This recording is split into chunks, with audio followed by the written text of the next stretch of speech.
Hoy, paminaw-paminawin og amo day ning gisuruyin ang langubin diring dapitin. Mao ni gingon nila mao ni ang bugwakanan sa tubig padulong sa Ugosin. Naa ni siya nalukit sa barangay Ugisin, Danau City. Pagaw man og paminawan ninyo ang original voice ani.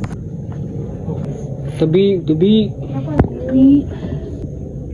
Pagaw man ning gawas day may diring dapitin kay pagkangiluhin gyud di ay didto sa sulurin. Klaruhan na. Aw kaklaruan ang diri mi nagsugod og videohin padulong sa babawin. Ug kauban din ni nakon tulo ka palautog. Mao lagi hapit na may maabot sa babawin. Ug naagi anday ni namong supply sa tubig padulong sa Ubusin dakong tangkihin. Ug mao din ni ang anggol sa tangkihin diri sa babawin supply ni sa tubigin padung sa Ubusin. Mao ni gibutang nila nga tarpaulin diri sa babawin. Nay nakabutang improvement of water system. Pagkahuman natog basahin padayon-dayon ta sa babawin kay adtuin lagi natin ang langubin. Oy, kat gaswigi oh. Ay sus mao lagi ana bitaw ko ninyo hapit na tamabutin sa babawin sa langubin. Biara nakita nang lungagi nakari na ba mo anis sa babawin sa langubin. Og sa dihang padulong na sulod si wigihin sa langubin. Tarungan na, tarungan. Pagkatarungan ng ispatin nagwarawarahin padulong sa ilawmin. Tud man ako ning gawasin kay nagbutok-butok na akong dughanin sa kakuyawin sa ilawmin sa langubin. Dira ko to batong videohin everyonein og amping mo kanunay. Babayu.